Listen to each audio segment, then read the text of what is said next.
Art is subjective. What one person considers to be art is going to be different from what another person might think it is. Now, I'm aware that this is an incredible simplification of a very expansive and nuanced topic that people have spent literal centuries trying to quantify, but I mean, this is a video made by a guy who wears a hat that says girth, so I don't know what you expected. Now, if I had to guess, there's probably a couple of things that come to mind for you when you think of the concept of art. Maybe it's a Renaissance painting of a beautiful landscape with really good contrast. Or maybe it's a piece of music that you can tell the composer spent a lot of time on. Or maybe, just maybe, it's that statue of that dude who very clearly has a fat hog, but for some reason they won't let you see it.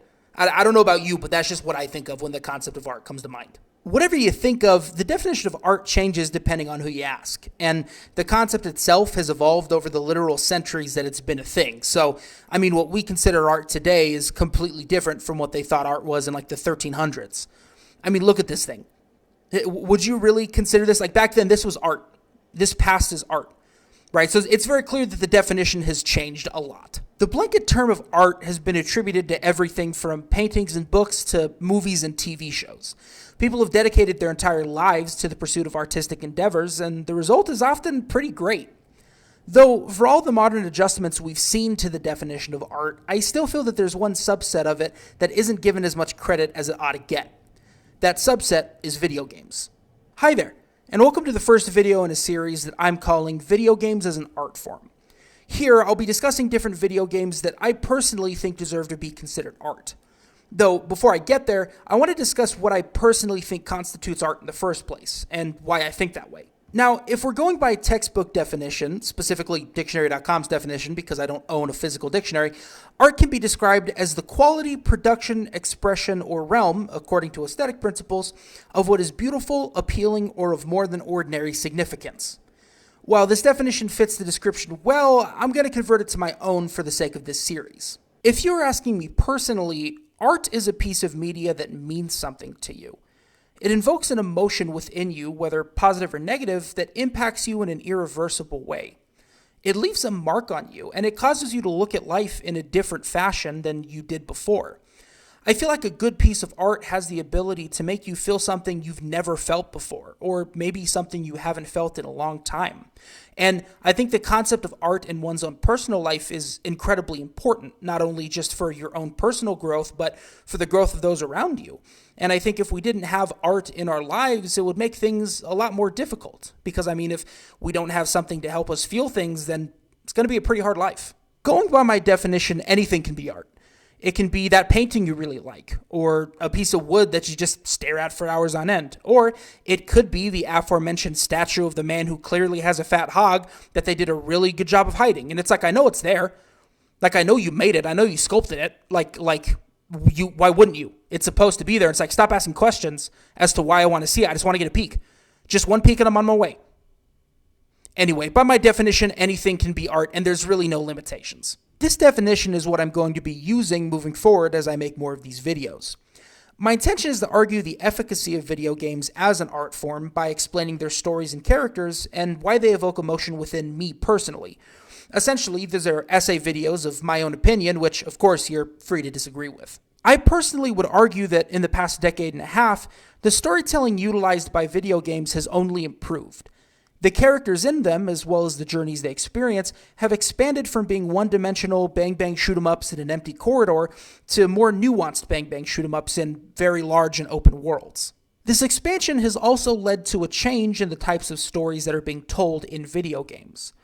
A more diverse spread of games and game characters have made their way into the fold over the past few years, and the games these characters inhabit highlight the lives and cultures of people who have so often been overlooked in other forms of media.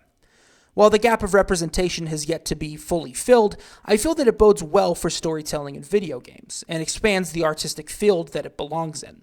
Given my investment in video games as a whole, I think it would be worthwhile for me to explain how I came to feel this way.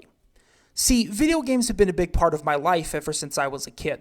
I grew up in the 2000s and 2010s in what I would personally consider to be the golden age of the medium.